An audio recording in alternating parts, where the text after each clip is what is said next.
Thank you, Chair, for hosting us all, and good to see you all. So as noted, I'm going to talk about cold chain. Before I get going, quick show of hands.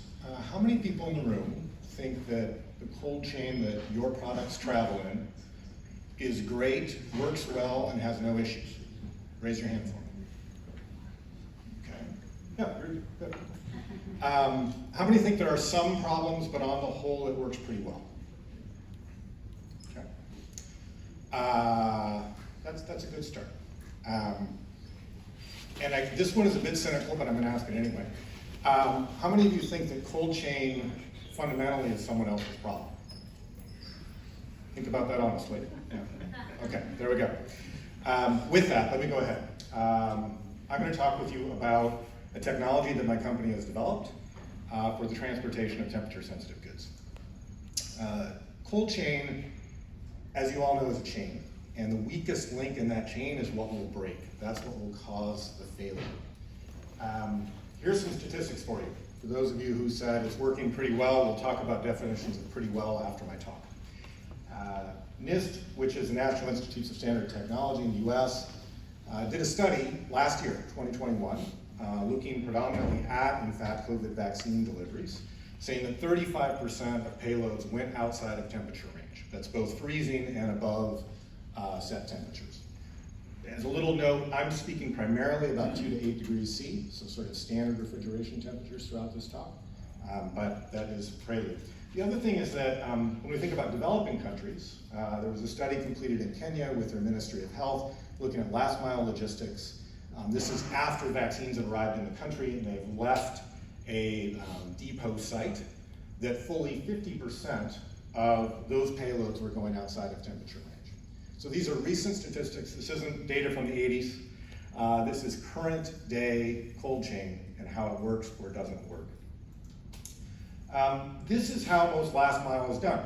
Many of you have seen devices, I'll call them, like this. They're essentially coolers with frozen blocks inside. Most of them do not have any sort of temperature monitoring built in. Some organizations will go about putting in remote temperature monitors into them, but that's still not common practice. Notably, they're frozen ice blocks. So something I often have to remind people when I talk about cold chain, they think things are getting too warm, when in fact, sometimes they're freezing. And so that is often the failure mechanism, is freezing of the payload. There are a number of different technologies that are in development or recently commercialized, looking at this last mile issue. Some of them are quite exciting. I think mine's exciting, but these other ones are exciting too, so I'm just going to mention them. There are people doing things with drones for last mile delivery. There are long-term passive coolers, which is what you see on the left-hand side. There are solar direct drive refrigerators, which will work off mains for days and days and days. And then remote temperature monitors.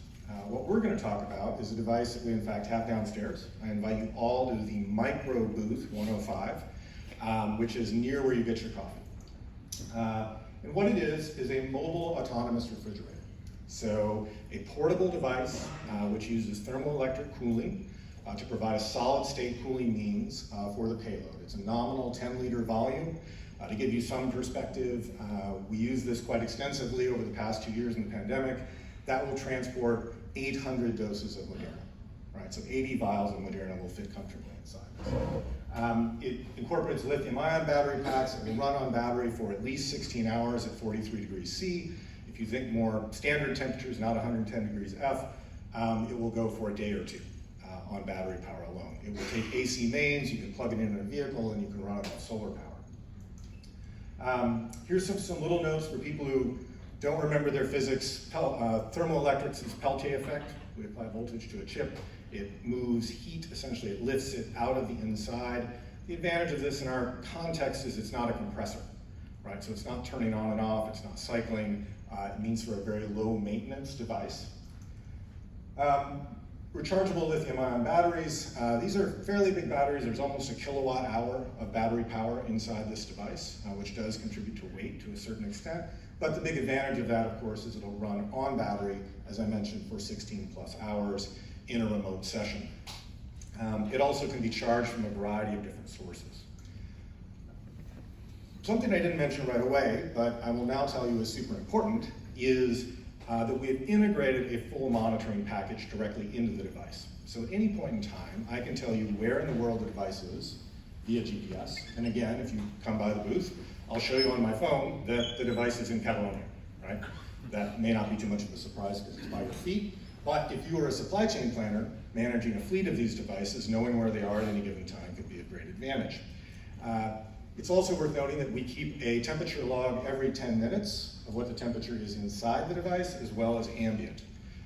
This we have found is very important when vaccines, for instance, are being provided to public health authorities, many times free of charge, and they want reports back on how the custodianship of those vaccines has been taken care of. These data logs can be provided directly to a Ministry of Health, to a Department of Health, as substantiation of correct temperature chain. Finally, sort of interesting, we can also tell whether or not the door is open on the device. Some of you may have modern refrigerators, leave them open home alone. They beep at you. You know what happened? I forgot to close the fridge. This device does that, but it also sends you an SMS. And it will send an email to whoever your supply chain planner is so that they know whether or not the devices are being handled correctly. And surprisingly, this is a bigger issue than you might think. We had the privilege over the pandemic of seeing our devices in use in a variety of different contexts. And I remember one specific situation where I walked in and could hear the alarm from across the room this size, and went over to a nurse doing the vaccinations and said, you know, were you planning on shutting the door? I said, well, this is how I do it. I just open it up in the morning, and then I can always get to what I need. So people's understanding of how things stay cold sometimes needs to be educated, and this monitoring can help with that. In addition, you can see here some images of where devices are located. It allows for a complete supply chain planning toolkit. So if you're a logistician and keeping track of vaccination delivery, vaccine delivery over a large geography, you can do all of that from a portal at login. So what we're really doing is assuring health equity by bringing vaccines to the people, to the patients. This really became apparent as a need during the pandemic. I should add that I started this company in 2015, long before we were talking about COVID. And during the pandemic decided we would scale up quickly in response. But where we found that this equipment really had its most highest level of impact was in situations where the people who needed the vaccinations couldn't come to a centralized location. They couldn't move themselves for whatever reason, economics, social disparities, issues just simply with transportation. This allows for payload to be taken out to communities, and that community can even just be an immigrant community inside a large metropolitan area who, for a variety of different reasons, is unwilling to access traditional health care. And we have some interesting stories about that from Atlanta, Georgia, in the United States, which we could tell you later. Prior to the pandemic, we completed some very rigorous testing in Uganda and Thailand. Thailand, we learned a lot about humidity. Uganda, we learned a lot about heat, and just how hot and dusty it can get. These research efforts were concluded with some organizations you all will be familiar with, the Wellcome Trust in Oxford, and their research unit in Thailand, as well as PATH, focused on global health in Uganda. Currently have a trial going on in Niger with a group called ALIMA, a West African-focused medical relief effort group, with great success, again. And these were delivering a variety of different vaccines. You'll hear me talking about COVID, but all manner of different childhood vaccines and typical outreach vaccines. This is some of the story of what we've done in COVID-19 during the pandemic. These are the different vaccines that have been delivered inside of our device. You can see some pictures there of I think that was the Janssen, J&J, no, that's the Moderna box. They're actually the same size as the J&J box. But in this case, they were used by NGOs, by public health authorities to deliver COVID-19 vaccine again to communities where they found that there was resistance of one sort or another. And again, I think there was a real educational point for us as an organization. When you heard that term resistance, you may think that has something to do with people's opposition to receiving the vaccine. That resistance is often just access. It's often just they don't have the time during the day to go and get it, or it's not being brought to them. And so this technology facilitates that transfer to their community. Here are some of the locations where we currently have devices and equipment. Everything from one of the largest corporations in the world using our devices, to mines in South Africa, where they determined very quickly during the pandemic that if they shut down, they would be losing millions of dollars a day. So they sought to vaccinate their entire workforce. One of the few organizations I've heard that deliberately did that. To a group called CORE, which is sort of interesting, an NGO group.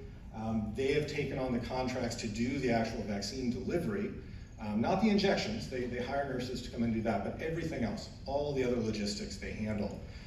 They received the contract, for instance, for the entire state of Georgia, for the state of Louisiana to do this.